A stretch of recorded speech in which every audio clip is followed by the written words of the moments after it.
This podcast is a member of the Voices of Wrestling Podcasting Network. Visit voicesofwrestling.com to hear the rest of our great podcasts, as well as show reviews, columns, opinions, and updates across the world of wrestling. And I say, hey, what a wonderful kind of day. If we could learn to work and play and get along with each other. Welcome everybody to Wednesday War Games episode 30. Liam, tell me all about Dirt 5. Dirt 5 is the fifth installment in the award-winning Dirt series. What awards has it won? Best Vroom. Oh, beating Gran Turismo and Mario Kart. Would you like to know a fun is this category in the Vroom Awards?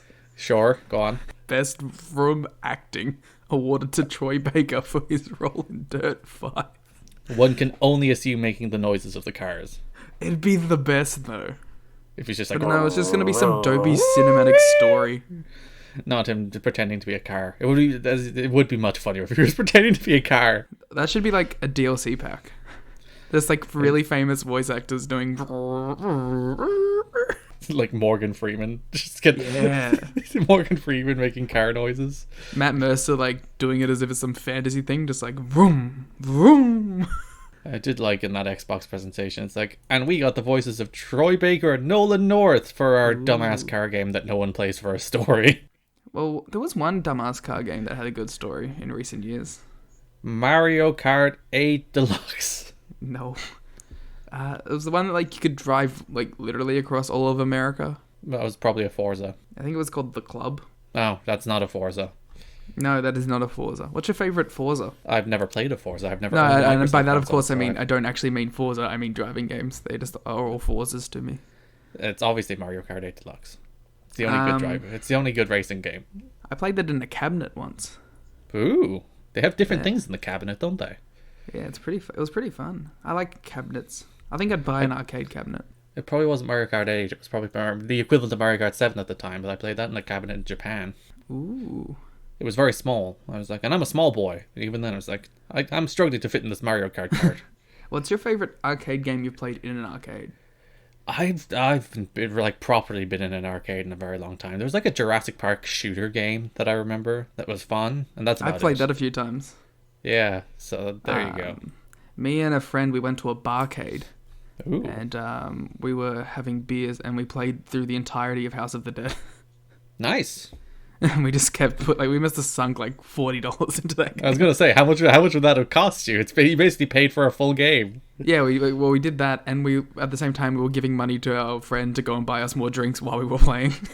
Mm. And it was funny, like most of the games are like in this central area, but like House of the Dead was just like off to the side near the toilets, so like we were in this like area just by ourselves playing while everyone else was like playing Street Fighter and I was gonna say Space Jam, but that's not what I'm trying to say. Space Invaders? No, that's the oh, this is bad. The basketball game, the arcade one. NBA Jam. Yeah, NBA Jam. I was gonna call it Fire Pro. I was like, that's not wait a minute, no. Fire Pro Basketball, you know. Just really good simulated basketball games. Yeah. What was your highlight from the Xbox Live show? None, really. That was pretty mediocre. I liked the anime game, Bandai Namco, Scarlet Nexus, was that the name of it? Yeah. That looked cool. And Call of the Sea looked okay. And the rest was like, okay. I'm excited for Yakuzis. Like, well, Yakuza, that was already announced, though. Like, yeah, but like that's the first time we got, like... I think that's the first time we got like footage and stuff, though. No, there's been footage. It's out in Japan. Yeah. That game the game has been released. It's not a next gen game. Well, I think the thing is that it was like normally these Yakuza games take like 2 years to localize, and the fact that it's going to be localized by the time the Xbox Sex is out. And it's the first time it's not exclusive to a PlayStation console as well. So there's that. And also like it's probably a pretty big get in the fact that PlayStation didn't get to do the announcement. Yeah, it was like this doesn't feel like a next gen. This felt like the average Xbox showcase, not like we have a new console coming. There was nothing like, whoa, this is the power of the next generation. I think a lot of people were disappointed too because this was the Xbox E3 equivalent. Well, in theory, it's only half of it because the first party stuff is in July. Well, I was gonna say, aren't they doing like a monthly thing from this point forward? Yeah, they're basically doing reveals every month through the end of 2020, and like none of the first party stuff was in. They should have led with the first party stuff. Come But on. they said that no, that wasn't ready yet. They're like, meh. Well, there you go. It's funny. I think Nintendo are the only company that has actually mastered expectations management, because like going into this stuff, Nintendo are always like, we're not going to announce a Smash character. Don't even worry about it. And then they're like, here's a Smash character, you son of a bitch. And yeah, occasionally they'll lie to you and be like, we're only talking about games coming out this year. And then they'll be like, and Breath of the Wild 2 is coming. It's like, Nintendo. Oh, Nintendies. Whereas, so Xbox come out there and like, we're going to show you the first gameplay of the next generation. And you look at it, it's like, okay. Everyone's, we're going to show you gameplay from Valhalla. You can find it in between all of the cinematic shots. There's like, 2 frames of it in there. Well, good job, guys. What do you want to see from the first party announcements? I don't know. As I said, never owned an Xbox. So, like, none of the Gears and Halos will be, like, wowing me. Bring back Scalebound. That's what I want. I like Scalebound. I was actually watching a stream and they made a very good Scalebound joke where they're like, at the start of the stream they will announce Scalebound, and at the end of the stream they will announce that it's cancelled. In record time to go with the record the whatever else I think of the innards of the Xbox sex. Oh dear, they didn't announce an AEW game. You were very upset. I mean, I didn't actually expect it, but I thought it'd be a fun meme to ask. Hey Xbox, make an AEW game. I love when people are like, hey, AEW, make a game. Like AEW is like a freaking video game studio. God damn it. And they're like, yeah, we're trying, okay? Give us a minute.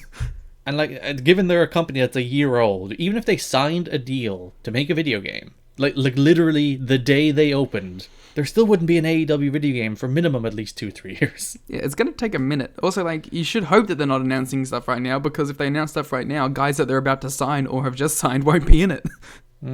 You'll have to pay for Broken Matt Hardy in DLC. You have to pay for the Revolt in DLC. Of course, there's always the worry that people might leave by the time they're released. So Kenny Omega won't be in the game. He'll go back to Japan. He signed for like 3 more years. Don't worry about it. I thought it was 5. No, like the Bucks had like 5-year deals, and then Kenny had 1 year less. So he has 3 left. That makes sense. What do you? I forgot mid-sentence what I was going to say. Come as we head into faux E3. What do you want to see? What is your wish list? Give me your top 3 wish lists from Garrett Kidney heading into E3. Top 3 E3. Number 3. Well, E3 is dead, but sure. I would like Bloodborne 2. Because Bloodborne's cool. Nintendo's dead though, so they don't even count. Because they're not doing anything for June apparently. I don't know. Nothing else. Surprise me, video games. Just give me Bloodborne and surprise Bloodborne me. 2, and that's it. Yeah. Nothing else. We don't need anything else. Surprise me. Because I'm looking forward to Digimon Survive this year. I hope that doesn't get delayed. It's a Digimon Tactics game. What more could you want in life? It's up there. You know what I want? To talk about these great wrestling shows? Yeah, I suppose. But what do you want before that? Announce Devil May Cry 5 versus mode. Okay. That's it. That's all I want. Just announce a versus mode. You want to fight me in Devil May Cry? Yeah. You got like 3 more games to catch up. Yes, I cannot play Devil May Cry 5 until I play 4 and DMC, the true canonical Devil May Cry game. Old Dante. Every week we talk about AEW Dynamite, WWE NXT. Dante's not on these shows. Stupid. Last I wish week, Dante was on. Actually, he kind of is. He's just Sammy Guevara mixed with Darby Allin. Sammy Guevara is very much DMC Dante, isn't he? But like with the edge of Darby, if Darby said fuck. Darby would say. Let Darby say fuck. Taz would never let Darby say such things. We'll get to that. Indeed. Yes, AEW won last week, so we will talk about AEW first this week, which was back live from Daily's Place with the commentary team of JR, Tony, Schiavone, and Excalibur, and you said Tony Khan. Imagine he just shows up. Hey, was good. Yes, so we're back to a more traditional. Not everyone was there. Lucha Bros weren't there. Hangman wasn't on this show, even though people said he would. I think Tony said he would be there at one stage, but he wasn't here. Pac's still not there, but it's an enhanced roster, and you could tell Joey Janela was very much going stir crazy because he tried very hard in the opening match against Cody. Yeah, he's like, I'm just gonna die a little bit. Yeah, it's just, I haven't been able to wrestle for 2 months, so I'm going to overcompensate for that by trying to die. And he has fancy dick tassels. As one does. And he had nice hair. his quarantine hair, yeah. Which added a layer of the sleeves between the hair, the beard, and the chain. Yeah, like, Joey Janela has a look, and it's working. Yes, this was a fun match. Cody beat him, but it was a good, fun, competitive match. Lots of fun counters. Cody did his wonky moonsault off of a barrier, basically. Cody's moonsault is hilarious because it's always like he veers dramatically to the side, but it still works out. Yeah, it's very wonky, but like, does it matter? I did like his big mean face after he did it. He's like, Yeah, I'm determined after my wonky moonsault. Yeah, good match, good opener. I thought JR was good on the show. I wasn't, which means he's going to be awful next week because those are the laws of JR. But I thought JR was good. Joey Janela's a weird one, huh? He's been booked very inconsistently in AEW.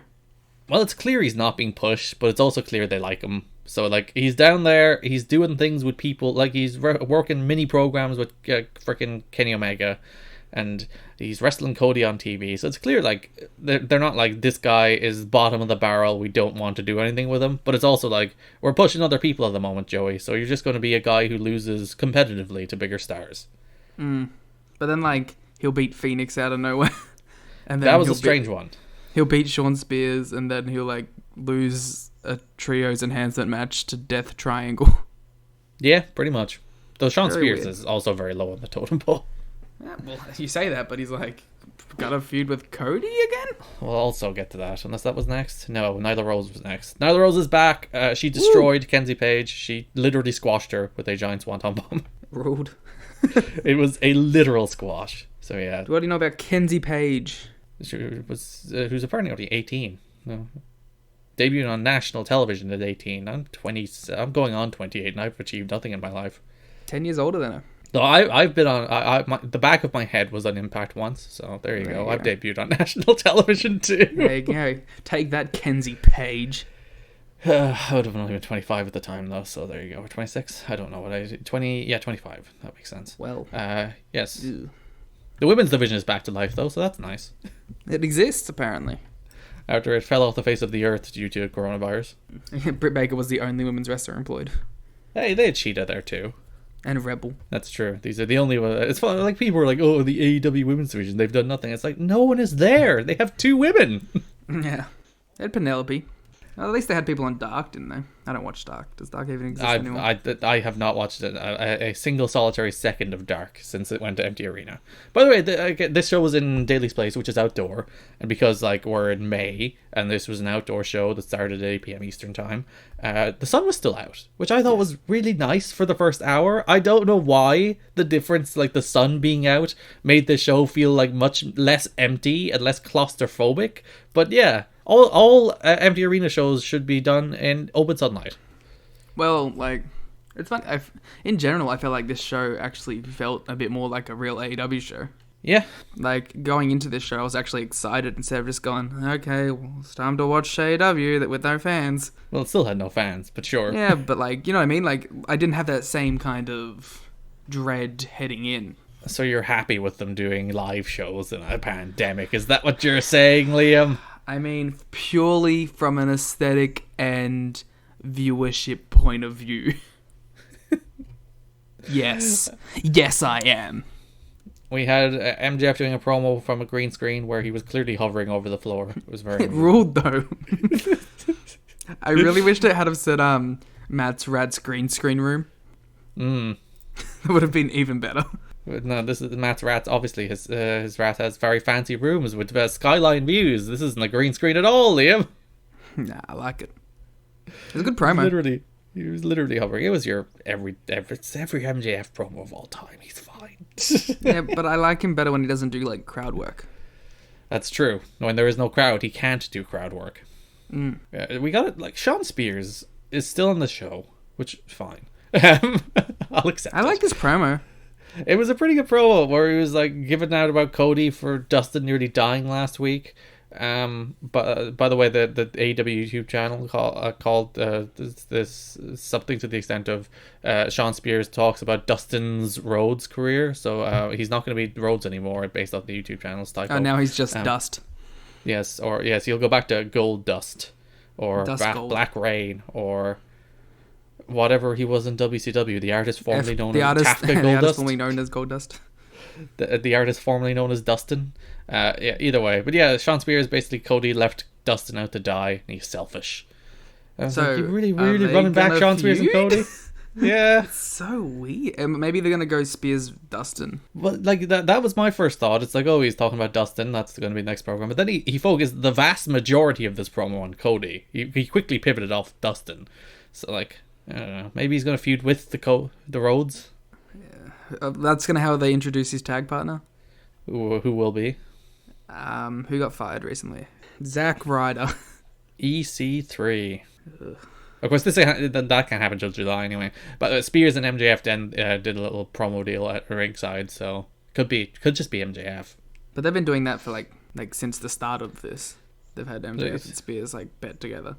So they could do MJF and Spears against the Rhodes brothers. That would make some degree of sense. I really felt like MJF was going to go against Mox though.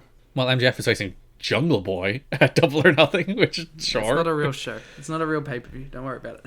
They could have at least done something to make that match make sense.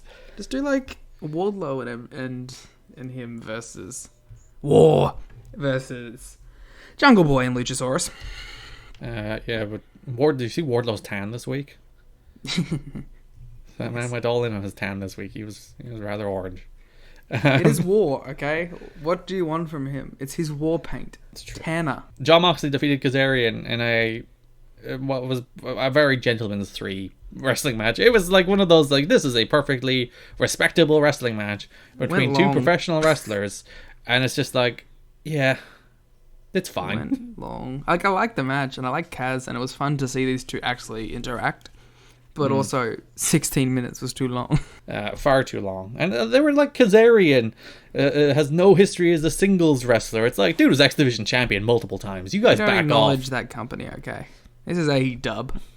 We only acknowledge New Japan and Shimmer. Excalibur did multiple times mention, I suppose, that he was a singles champion in other companies and only recently became a more tag team focused wrestler.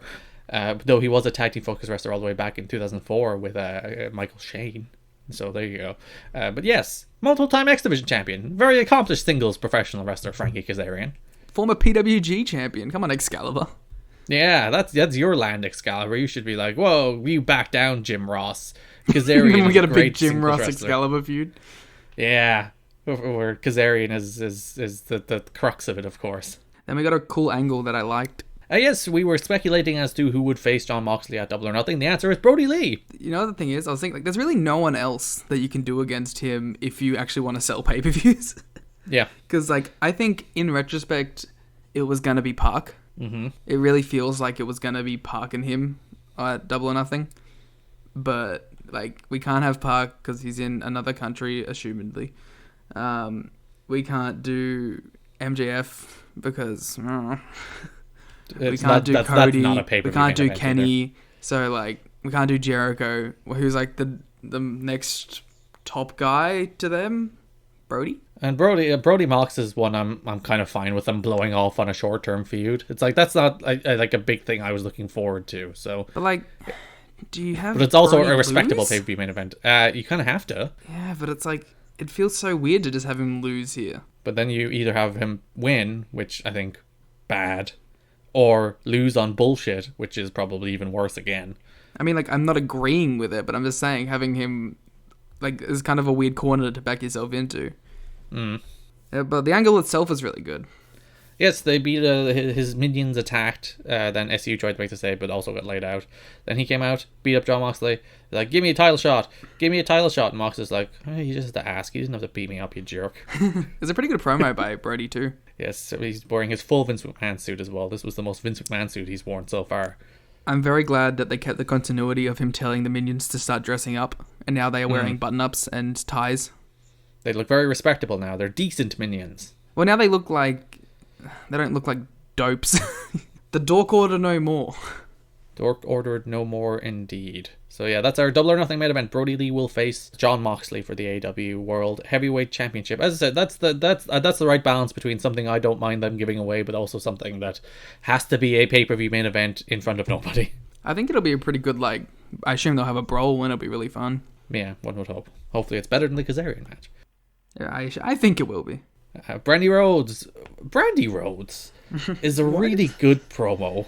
And I'm like, why did you do that bullshit Nightmare Collective stuff when, she cuts this really good promo on Jake Roberts and, just sit her straight to camera and she's one of the better promos in the company and have her do mystical bullshit where she's cutting hair and fair enough, it did bring Mel in. So, net positive on the whole. Pour one out for Mel. Yeah, where is Mel? Mel should have just attacked Brandy. Mel should join Jake Roberts and Lance Archer. Oh, that would actually be kind of a cool little thing. There you go. Jake Roberts is Mel's manager? Yeah. I'm into Mel's this. like, you abandoned me, so I joined Jake, and now I'm going to weirdly hump you. And we'll get to that in a second. And now I'm going to smack a bitch up. Yeah, Mel, that is her theme song. It's No one has heard her theme song. with an exclamation mark for the I in bitch, so it's obviously a child-friendly theme song.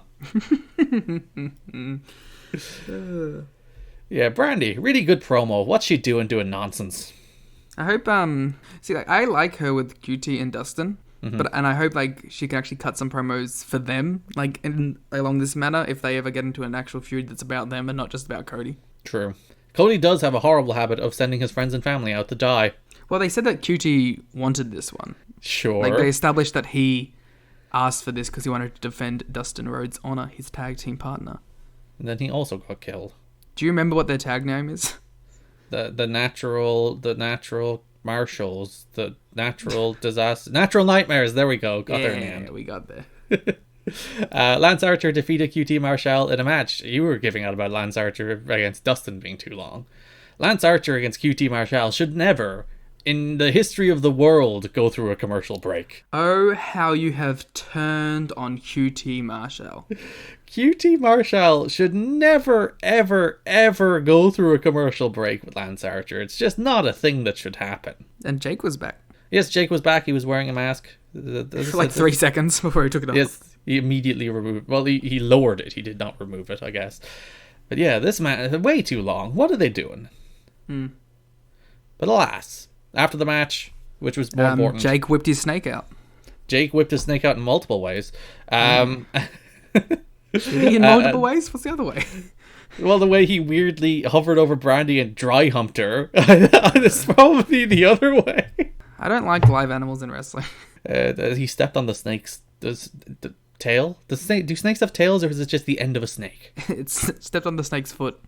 Yes, the foot of the snake. Whatever you call the end of a snake, Jake The butt. accidentally stepped on it. It's the butt. Is it a butt? Is it a foot? Is it a tail? It could be so many things. It's spine.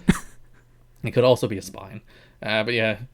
But yeah, the Jake dropped the snake over Brandy. Brandy's I never like, understood this, man. It's so stupid. It's not like the snake's gonna eat the person.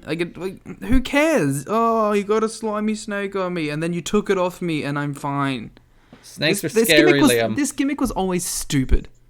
What about when the snake actually bit Randy Savage? That was the only time it was good. They should always have the snake actually bite somebody, because I assume this snake was defanged, so. Which is also bad. I would hope, yeah. If you're going to use a snake in this environment, I would hope the snake was defanged. But don't use live well, at least I thought there we were was past no that pyro stage, man. and no people to scare the snake, unlike but the frickin'. But then it got stepped on. Yes, the snake did get stepped on. I'm I thought we were at the stage in wrestling where we were overusing live animals. He's Jake the Snake Roberts, Liam. What's he gonna do? Have a gun called a snake and just shoot people. You always go back to shooting. I think everything should be a shoot. Oh, we'll talk about that on NXT. Yeah. It was a good little. The squash match was way too long, but despite that, I like the snake. Aside from the animal abuse aside. Yes. There was a lot of confusion about where Cody was during this segment. If you were paying attention On Twitter, he said he was in the shower.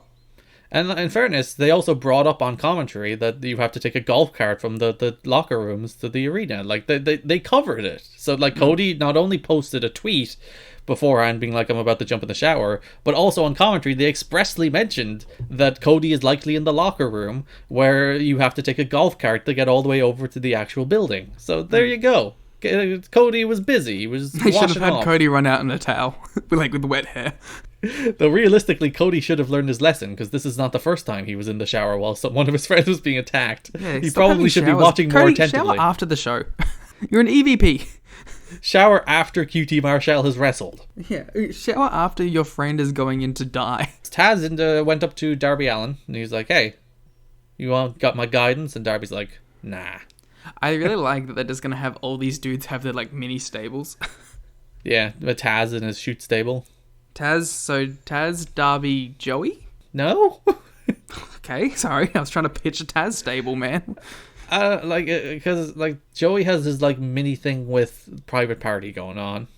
Does he? Or was that just a one-time thing because they needed a trio to lose the Death Triangle? Probably a bit of both, but then everybody disappeared, so you can't really tell. I mean, they were there on this show. They were in the crowd. They didn't acknowledge That's anything. true. Taz, the last time he managed somebody on television was Samoa Joe in 2009. And that ruled, so this should be fine. Did it rule? No, that was a joke. Oh, yeah. But- Well, Darby already has the face paint, so he can't get the horrible face paint. He already has that. I'd like Tully has like Sean, you know, in kind of a sleek deal. Arn is the Nightmare Collective family, whatever. And now Taz is just gonna have like all the misfits. He's gonna have that's what I want him. I want him to have like all the degenerates. Have him have Darby, have him have Janela, have him have Chris Statlander. Really? I guess. Yeah, I would put her at the degenerate. Well, she's an alien, but That's not a degenerate. aliens are inherently degenerates. Wow. Garrett going hard against intergalactic relations. Damn right. Pineapple Pete. Yes, who is facing Chris Jericho next week. And that rules so hard. Yeah. I honestly, Darby doesn't fit with Taz. This shouldn't go anywhere. Yeah, it's weird. But hey, maybe this is just going to be a thing that Taz is going to bring someone into feud with Darby, feeling disrespected. Yeah, as much as you want this Taz stable, like Darby and Taz is just that doesn't work. Those two people don't go together. Who do you put with Taz then, if they do a feud with Darby? Death Triangle. Taz will be the manager of Death Triangle. Is there anyone? I don't know. I'm very confused. It feels like they'll they're preparing for a bunch of people just to come in out of nowhere. Like if you had like Jeff Cobb, that would be a good Taz person because Suplex Boy. Who else is a Suplex Boy on the AEW roster? They don't have many of them. They need more Suplex Boys. I think we always need more Suplex Boys. That's Maybe true. he will manage. Who's the dude, the jobber that we like? Lee Johnson, Lee. Maybe he would manage Lee Johnson. who was not on this show. It was very upsetting. Neither was the War Dog, wrestling capacity. He was in the background. Yeah, but he's not a background player, alright? Listen, standing looking mean in the background is one of the very limited roles in which Wardlow excels. Actually, we did... Whoa. I like the way you started moving on before then immediately getting upset. We got our first interaction in any capacity between Kenny Omega and the War Dog on this show. It's happening. Did we? Yeah, as Kenny was walking through the crowd, MJF told the War Dog to watch him. Oh, right, yeah. So, the seeds have been sown. For All Out 4. Triple or nothing. Triple or nothing in two years when War Dog is run through the AEW roster and only Kenny can take him down. Kenny's the world champ, defending the No, belt. War Dog is world champ. War Dog is dominant world champ for years. Kenny's been injured for a year, and he went to New Japan to wrestle in a G1, and he beat Kota in the main event of the Tokyo Dome, and now he's back to face the War Dog. To save AEW from the brutal reign of the War Dog. I'm so into this. This is my TEW game. Next week, MJF returns to action. Brody Lee faces Christopher Daniels. Best Friends face Jurassic Express. Hikaru Shida versus Penelope Ford versus Dr. Britt Baker versus Chris Statlander, which I assume is a number one contendership match. Did they say that expressly? No, they said it would have implications. It would have implications, so it's a number one contenders match. Chris Jericho versus Pineapple Pete. Ooh. which surely is the main event. Surely should give Pineapple Pete his opportunity to get his job.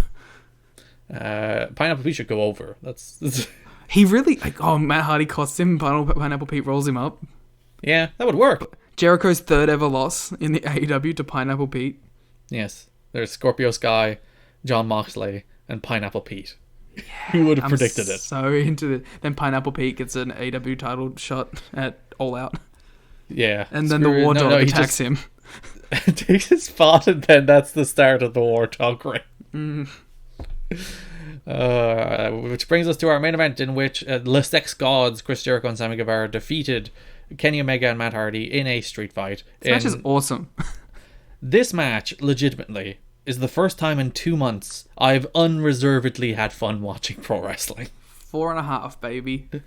Like, it's the first time that I've sat there and watched something, and my brain hasn't been like, imagine if there was a crowd. Yeah, it helped that they were like backstage where you had a bunch of people going, whoa, whoa, like it gave Some an would say atmosphere. too many of the people crowd. going, whoa, whoa, but yes. They were all tested, it's fine. Including the children, I'd imagine. Yeah. Yeah, this match was so much fun. So this much- is so much fun. It reminded me of like Jeff Hardy and Umaga. Yeah. Like that's the vibe I got watching it, and I was like, I'm really into this. And then there was a bunch of really crazy spots, which Garrett will break down one after the other. Sammy Guevara got hit by a golf cart in what was just like... no, whoa, not a golf cart. Oh, well, what was it? A transportation cart. All right, because there's no golf involved. It was not object to used for the term? explicit purpose of golf. What golf course right. was around, huh?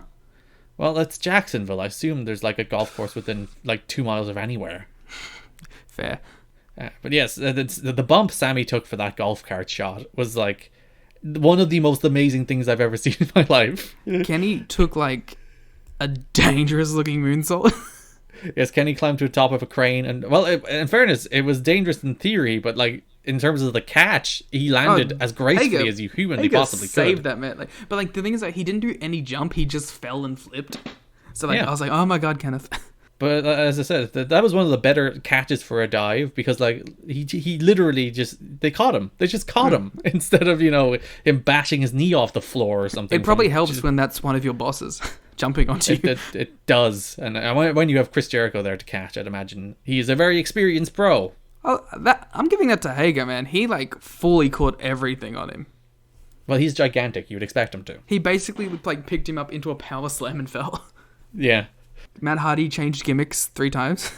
Yes, he hit a splash off a ladder through a table before they went to the madness. Inner Circle 1. Yes.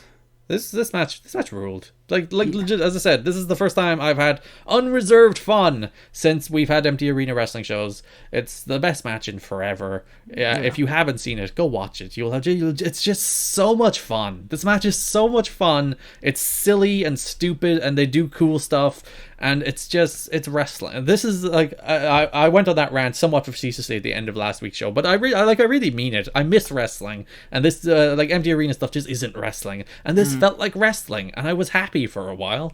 There's a lot of really cool moments. One of my underrated moment was Santana and Ortiz running from opposite sides of the pitch to save Jericho from taking a one-wing angel. I understand that they're waiting in the wings. Jericho led them there. It's the master plan. I like that Inner Circle are just straight up using the shield bomb now. Like it's not even just a feud with Mox; they're just straight up doing it. Yeah, all 5 of them too, because they're better than the Shield. 5 is better than 3. That's true. That's why Big Joe is going to come in and save John, and they're going to do Show and John versus the Inner Circle. Joe and John against Sammy and Jericho, and the all-out main event. We have a lot I'll of give that all-out main events. I'll go full 5 on that, for real. Sammy and Roman would rule. Jericho hits the Judas effect after he was told there was a minute left on TV. That was like the one low point, was just Jericho going, wait, there's a minute? Alright. Then, hey guys, because we were planning to do something, they just elbow him and wins. Listen, it's live TV. They got a real cool pose with the Inner Circle logo on the scoreboard. I'm slightly disappointed they didn't brawl into the stadium itself and start fighting on the I think pitch, that's but literally yes. what they were about to do when they realized they had a minute left. He was going to beat him in like the middle of the pitch. Which would have been a nice visual, but alas. And they all, I like how the Inner Circle pose is just them flipping us all off. Yeah, they're mean. And they have a cool logo. They do have a cool logo. This match, I like this match so much. This match made me happy. This match made me feel joy for the first time in so long. Wow. And that's not even just because of Corona. It's just in general. Yes, just in general. My empty, joyless life has been fulfilled for a brief moment by... Alright, NXT. For a show that was meant to be like takeover level, this show sucked. I mean, I liked some things. There was so little to this show. We'll go bit by bit. Gargano defeated Dominik Dijakovic in a perfectly fine, if a little long opener. Yes. Gargano got rid of his theme. He now has like anime adventure music. Who doesn't love anime adventure music? His gimmick is that he is a my wife guy now. And we found out finally what the answer to TJGW is. Oh yes, and I don't even remember. Oh, yeah, I do remember. Oh, go ahead. The Johnny Gargano way. God damn it. I liked us thinking it was an I and going, like, what was it? We thought it was tonight Johnny's gonna win. Which is probably better than the Johnny Gargano way. I like that even though he's a my wife guy now, Candice still wears the tonight Johnny's gonna win, like the Johnny Gargano way shirt. Yeah. It's still about him. His gear isn't as good as his normal gear. And this match was pretty good, but alright, but long. Candice is not as good a hype woman for Johnny as Johnny is a hype man for Candice. Yeah.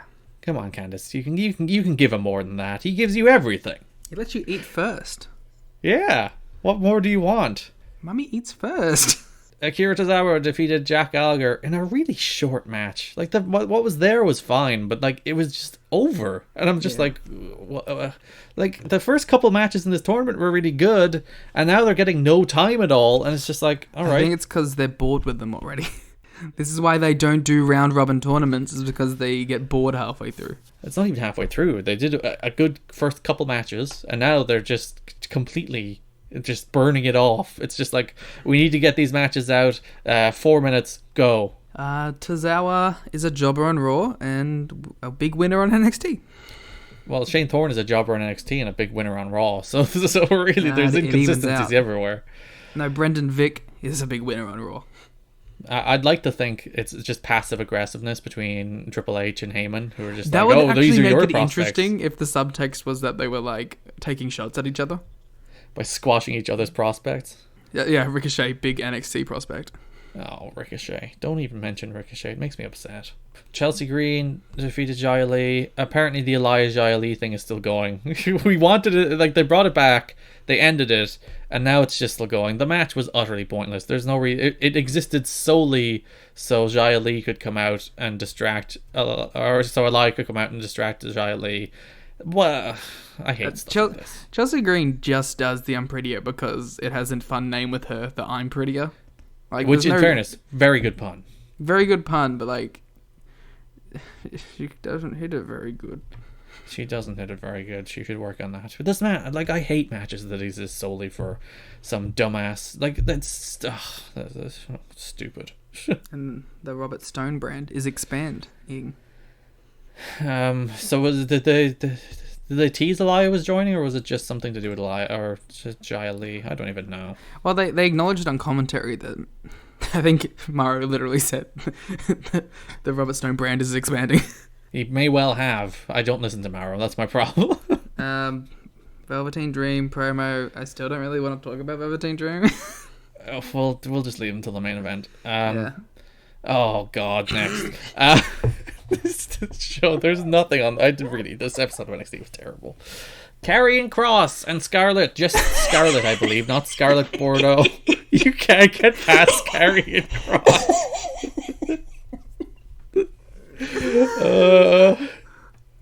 Listen, if I can't say the word Karrion Kross without you laughing, this show is doomed.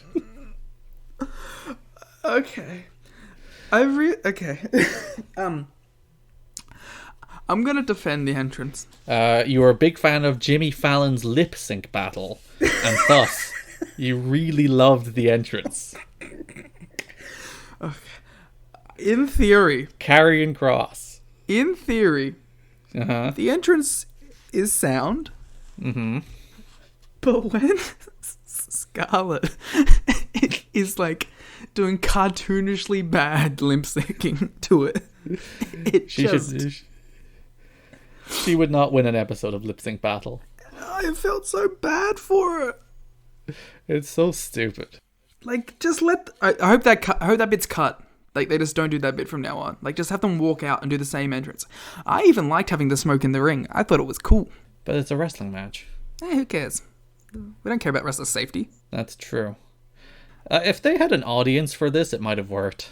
I thought it was really funny after they were done and they were posing in the ring and like the music stopped and there was just no reaction. Just dead silence to it all, and it's just, oh no. I felt bad. You know, Scarlett doing the lip syncing, if that's a long-term thing and the crowd starts singing along. Well, the lyrics are literally on the screen. That you know that's the intention. But there's nobody there. So what are you doing it now for? Just leave him. Oh, Scarlett. Just Scarlett. She's no longer Bordeaux, apparently. It was really funny to me that, like, Triple H really likes Poppy. Mm-hmm. And he's like, I need a Poppy on my show every week. So we're going to turn Scarlett into my Poppy. Triple H's own personal Poppy. That's what it felt like to me. Like when she because when Poppy was doing like her performances, like half the time they'd be in black and white, and then like they did the black and white entrance. I was just like, it's just NXT Poppy. She should start doing Io Shirai's theme. Oh, that bit. And like her not theme, but like they clearly wanted it to be a theme. They should have Scarlett come out with everybody who has an entrance theme that has words, and she should just lip sync them all. She just does karaoke. That's her gimmick. She's just standing in like the first row behind the barricade, just singing people's songs. Which, by the way, Asuka did that on Raw, so clearly. Oh, more shots in the Heyman Triple H battle. Clearly, this match ruled though. He hit two Doomsday Saitos and then the cross jacket, and he won. Yeah, sick. Good shit. Kross is a very enjoyable wrestler until he has to have a wrestling match longer than 30 seconds. Maybe that's the key, though. Just never have him do that. Because like he basically did everything he does in all of his matches in this match. You know what?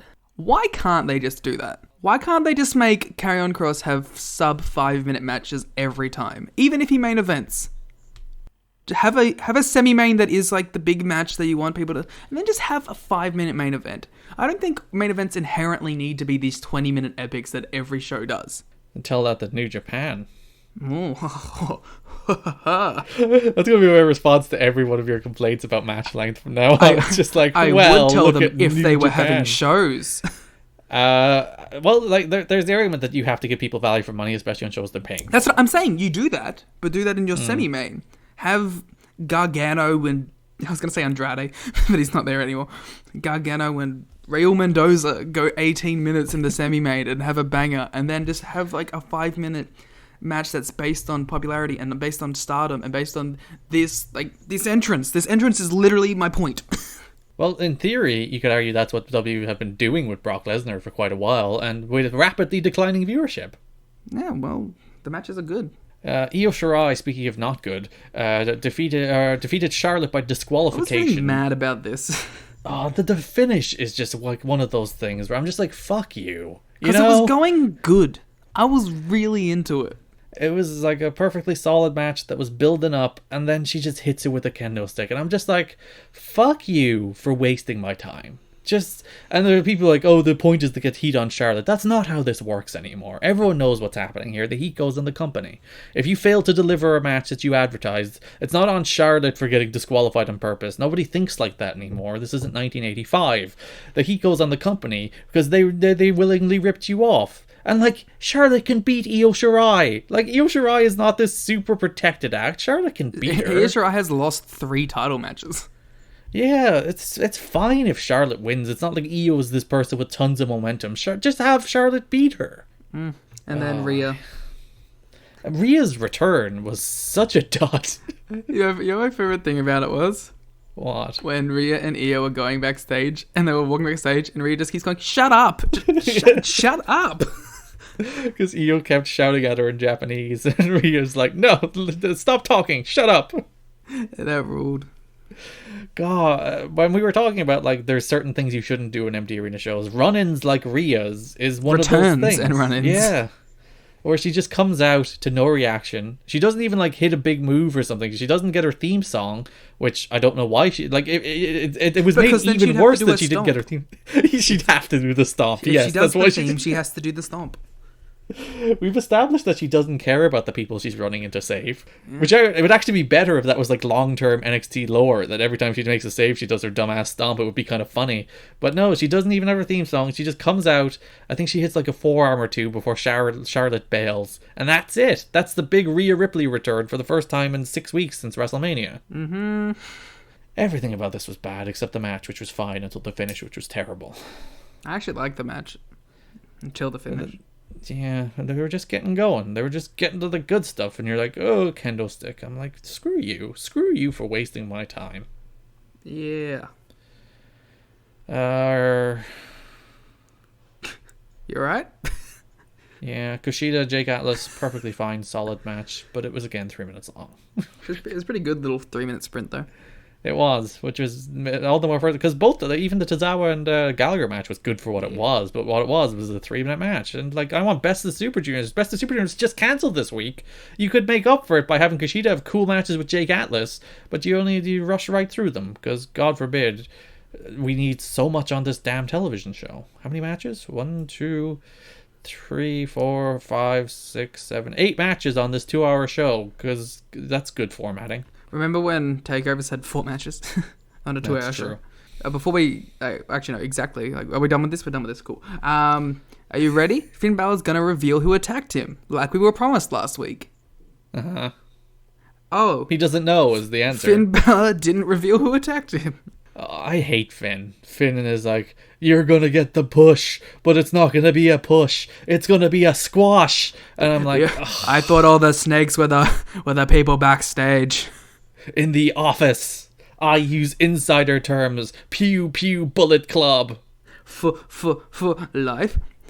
I'm just like, he was so one step away cringy. from being like doing a CM Punk. And you know what? When they fired Luke Gallows and Carl Anderson. Oh, I hate everything. This show sucked. I hated this show so much. Have they signed anyone who's like yet to debut who can be the Finn attacker? I think it's Cross. Surely it's Cross, right? But he's doing Ciampa. Is he doing Ciampa? Oh, he is doing Ciampa. I forgot. Ciampa is one of those people who disappears off the show, and I forget he exists. But yes, he did attack Ciampa. So, like, are they going to bring someone down to NXT? Well, they teased the feud with Cameron Grimes. We'll get that in a second. Yeah, but Cameron admitted to not attacking him. Or maybe that's just a classic misdirect. Maybe he was attacked by the people, the kidnapping Lucha Ninjas. It was El Hijo del Fantasma. Maybe it was Drake Maverick. Maybe it was Drake. Trying to secure his job. Yeah, well, there's no one that pops out here that I'm like, yeah, it's definitely that. Who else got signed in the Thatcher class? It's just going to be Walter. Walter. That would make sense. So, no, it wasn't? Yeah. I don't know. He's probably some Undisputed Era dope. It'll probably be Bobby Fish. He'll feud with Bobby Fish. Him and Roddy would be cool. It would actually be funny if it was Undisputed Era and it's like, we took you out because we're perfectly fine facing Velveteen Dream. We didn't want to face you. Like, perfectly just validating Bella's points the entire time that he's like the only real star here. Which is kind of true, even though his promos are the worst. Sorry, have you seen Karrion Kross's entrance? So many things. Cameron Grimes defeated Denzel Jordan. God damn it. DeJournette.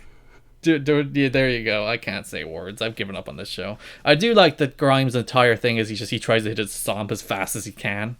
Yeah, it does rule. And then he cut a pretty good promo.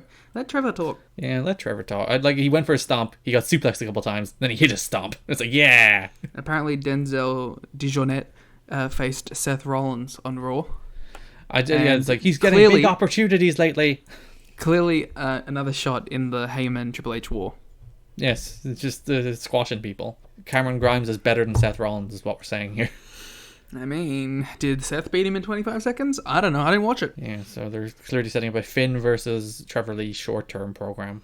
We'll see it's next week. Goes. It is next week, so it's ultra short term. Yes. It's an NXT TV program. Which is a 2-week program, yeah. It's a Cameron Grimes program, actually. 2 weeks. 2 weeks with Johnny. 2 weeks with Keith. 2 weeks with Kushida. And yeah, another 2-week program will be blown off next week when Imperium face Riddle and Thatcher for the tag titles. That match is gonna fuck though. It might. I don't trust any empty arena match anymore.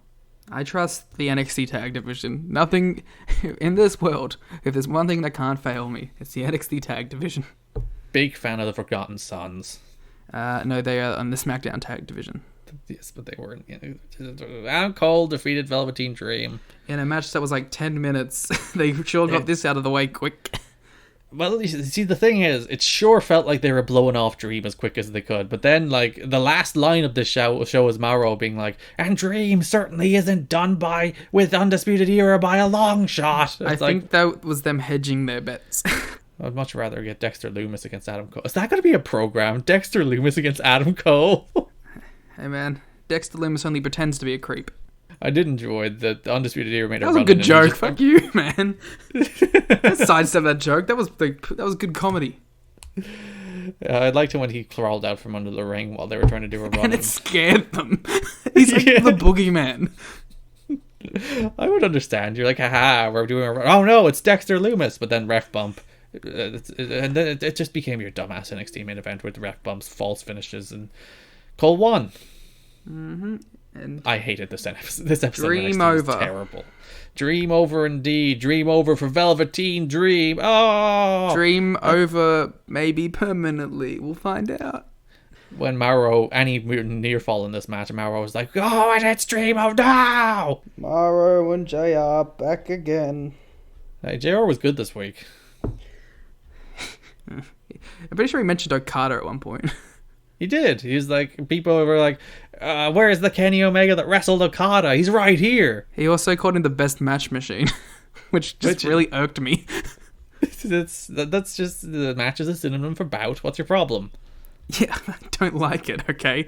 Best bout machine flows. There's a reason it was used.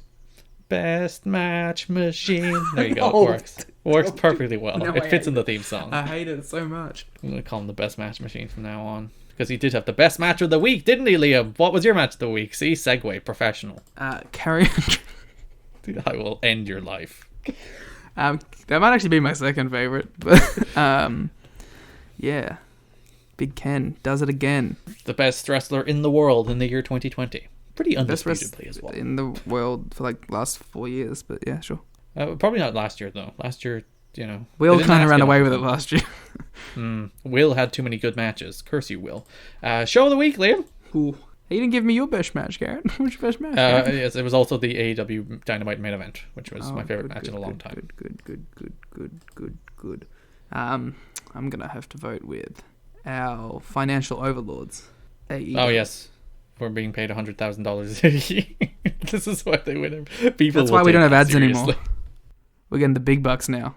Yes. Also, AEW, I really did not like NXT at all. I thought it was a terrible wrestling show. And that brings us, especially for like something that was meant to be like a takeover level, something that was meant like a big promoted show, and it just absolutely stunk on every level.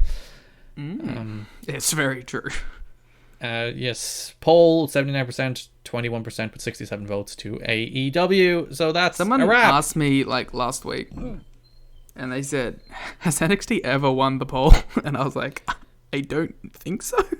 I think it came super close once, where it was like 51-49. I know it's had like 3 wins on the show, but I don't think it's ever won the poll. No, the people clearly they're speaking with their Twitter. If you would like to vote in the poll, of course, you can follow us at If you're a member of the WWE Pod. universe. Yes, if you feel this every week is an injustice to NXT, you can vote. You can go to Wargames Pod on Twitter and vote. You can follow me on Twitter at Garrett, and you can follow Liam on Twitter at Larrikin. For now. You can listen to all your favorite AEW coverage with Everything Elite if you want more in your podcast feed. You can also listen to Shake Them Ropes for WWE television coverage. Thanks for listening, and bye-bye. Also, to ruin Garrett's goodbye, you can listen to Wrestling Omakase, which I'll be on eventually. Hey, John. Hi, John.